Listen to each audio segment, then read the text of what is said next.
So, the second strongest culling game player finally made an appearance, and today we're explaining Higuruma's backstory and the current situation with the culling game.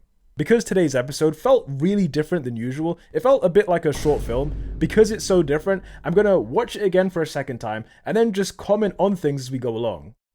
Okay, so the episode begins with this really artistic shot of Higuruma in the bathtub, and as his shadow looms over the theater screen, I guess, you can see that it says, in Japan, 99.9% of criminal trials end in a guilty verdict. This is basically telling us that the Japanese legal system is corrupt and that its purpose isn't really to find the truth necessarily. Its purpose is to get convictions, and you can convict people regardless of whether they're guilty or whether they're innocent. And this is just letting us know from the very first frame that, yeah, this is going to be a social commentary to an extent. And JJK has done a lot of that this season, especially with Kirara and her beef with the conservatives who are running Jujutsu Society. Even though people say this show is just hype and aura and stuff, it does have moments like this where it's saying real things that are super relevant to the world that we live in. Okay, so the next part of the episode shows Higuruma questioning someone who's been accused of murder. And all we know is that the system wants him to be guilty, and from the very beginning, they've basically marked him as, there's no chance that he could be innocent. And we see Higuruma is the only person who even considers that he might not have done the crime. Now, the question is, how much evidence is there that this guy actually did the crime? Well, there was a murder weapon found in his apartment. The knife that was used to kill 2 people, that was found in his apartment. Usually that would be a slam dunk case, and I think most people in this situation would assume that this guy has to be the killer, because why else would you have the murder weapon in your house? There's usually no other reason. What's interesting though is that Higuruma doesn't take this at face value. He's actually willing to hear this guy out and listen to his version of events, and as we see, Higuruma finds a reason to believe that he could be innocent. Now, the first point he makes is that this person had a previous traumatic experience with police, and so the reason he ran away wasn't necessarily because he did the crime, it's because he's afraid of police because of his past negative experiences. On top of that, the reason he had the murder weapon is that he found it and he wanted to hand it in later.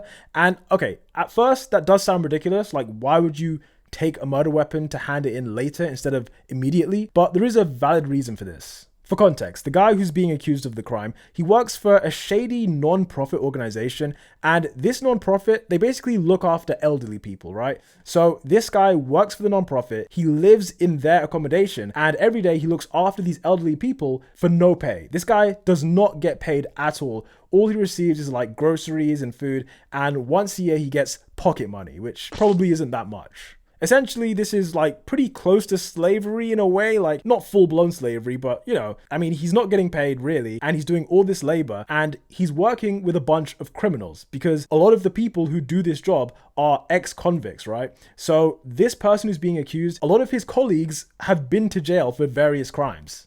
On top of that, in the place where they live, they're actually not allowed to call the police or call the ambulance because apparently it makes too much noise, right? Which is probably not the real reason. The real reason is probably that they don't want police sniffing around this place because there's a lot of dodgy stuff going on. When you factor in all these different things, it raises like a 1% possibility that he didn't actually do the murder. And for Higuruma, that is enough. That is enough for him to say, I want to look into this case and potentially defend this person. Right from the start, it shows you what type of person Higuruma used to be, because he's willing to potentially see the good in anyone, even someone who's been basically branded guilty by the system. As the episode goes on, we then see Higuruma and his frustrated assistant just looking into the case, and what they discover is that there were no stolen goods found in this guy's room. And this is important because the initial murder was a murder and robbery, right? So someone killed these people and then stole some of their belongings. None of those belongings were found in this guy's room, right? He didn't actually rob anyone. So the question is, if he didn't rob these people, then who did? This is what brought them to the next clue, which is that one of this guy's colleagues who works with him at this non-profit, they went missing after the murder. So someone has gone missing after the murder, and not only that, none of the stolen items were found in his room.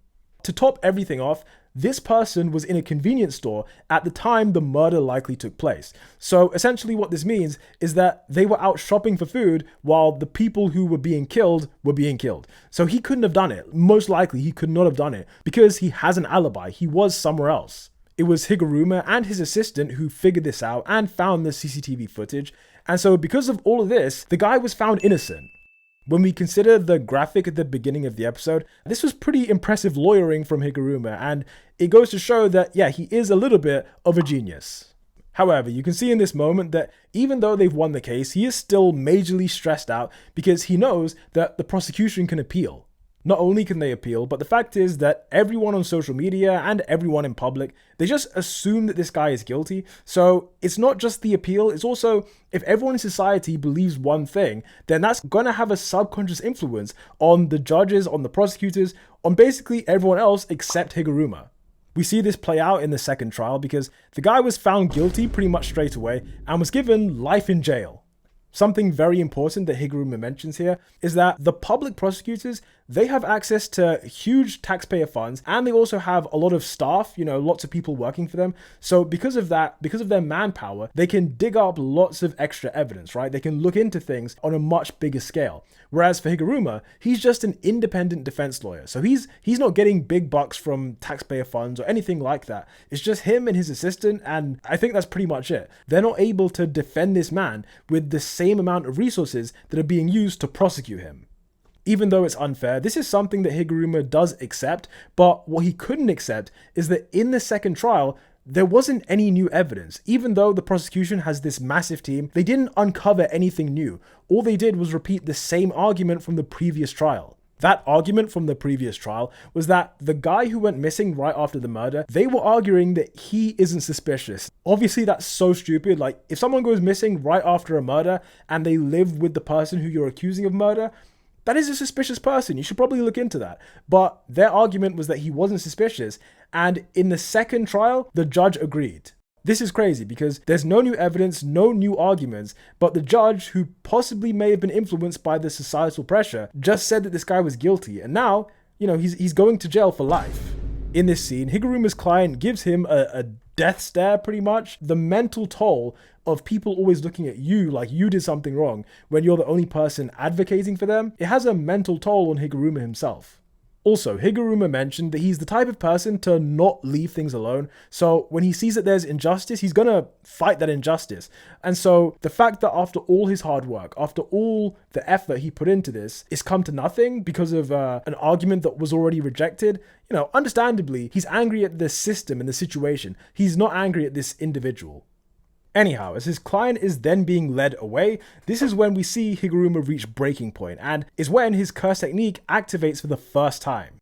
Out of nowhere, he gets a gavel in his hand, which he then starts banging down just relentlessly, and as he's doing that, we then see Judgeman appear behind him. Now, in this specific episode, we don't see what Judgeman can do, which is a shame, because I was thinking going into this that we would see the fight between Yuji and Higuruma, but it seems like that's being saved for the next episode.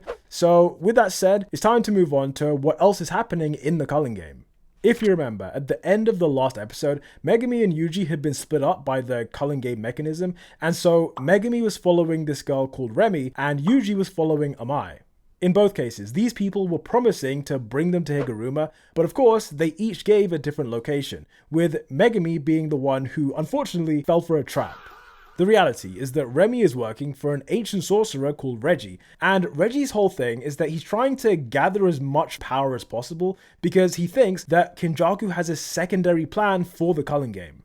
To be specific, we know that the goal of the culling game is to merge Tengen with the rest of Japan, but Reggie's theory is that this can't be the whole purpose of the game. The reason he thinks that is because the structure of the game isn't designed to generate the most curse energy, and there are a few reasons why we know this. For example, when new players come in, instead of fighting and using their curse techniques, a lot of them just fall to their deaths and die straight away. Has that person generated the most curse energy that they could have? The answer is no, because if they had just been allowed to enter the barrier normally, then they probably would have gotten into fights and used their techniques and generated a lot more energy.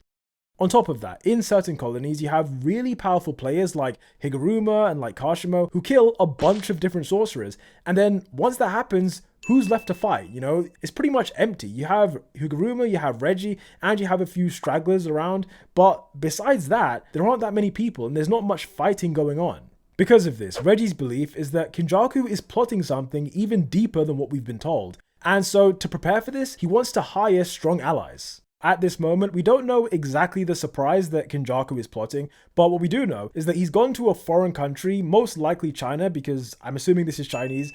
If it's not, correct me in the comments below, but I'm pretty sure it's China, and in this country, he's been invited to speak to these politicians. This just confirms Reggie's theory that there is more going on. This isn't just about sorcerers fighting each other to generate curse energy. There is definitely an underlying plot that will be explored in the near future.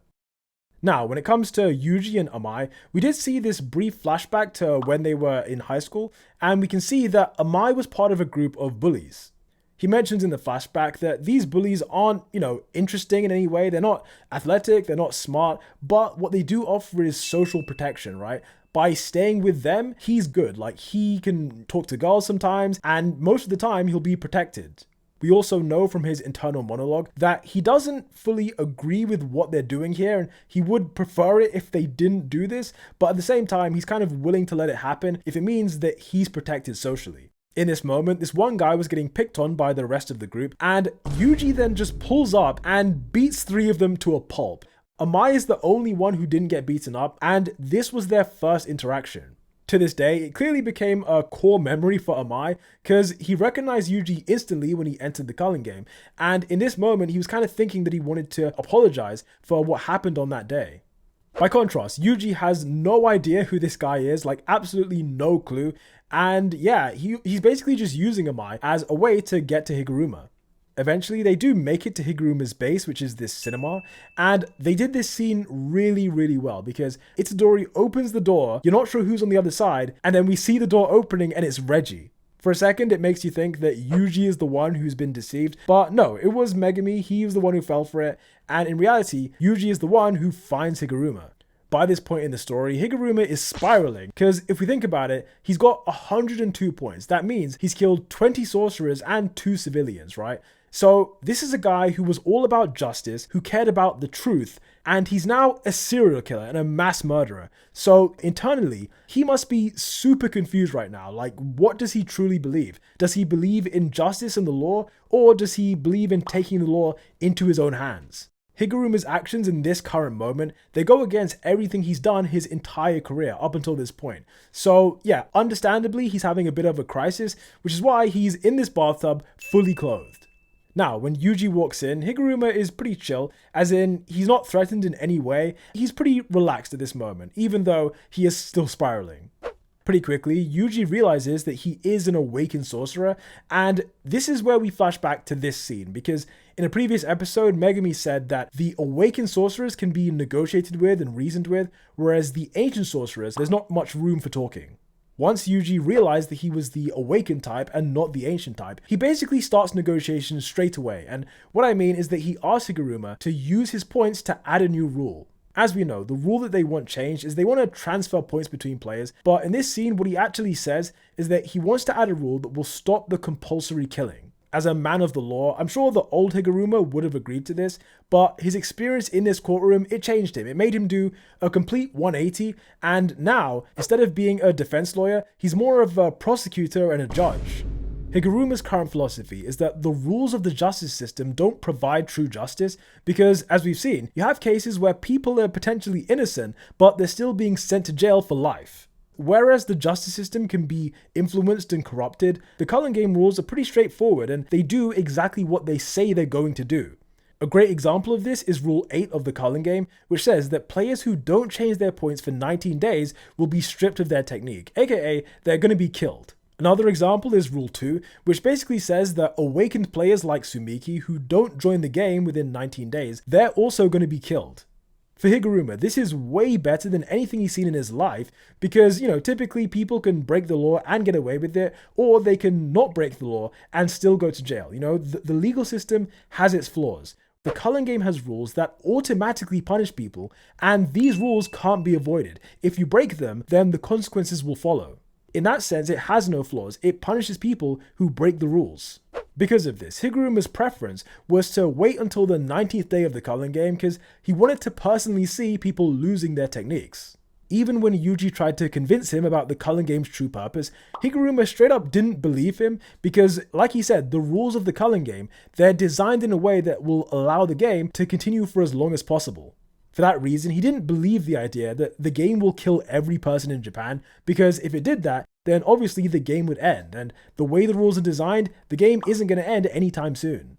In response, Yuji then goes to plan B, which is using force, and as he then charges up his fist, Judgeman appears out of the bath. This particular shot was an anime original moment, and honestly I love it, it's so creative, and following this, Higuruma activates his domain. As he bangs the gavel, we see a bunch of guillotines surrounding Yuji, but for this episode, that is all we get to see, unfortunately. If you really want to know what it does, then on screen is my video about the future special grade sorcerers, and Higuruma is one of them, so if you watch that, then it will explain what his domain does. One last thing to mention is that, unlike usual, I didn't write a script for this video, so if it sounds like I'm rambling, it's because I really am rambling. Usually, I kind of write my thoughts down so that I can be more concise, I guess, so apologies if this isn't to the normal standard, but I hope you enjoyed the video anyway, and until the next one, peace out.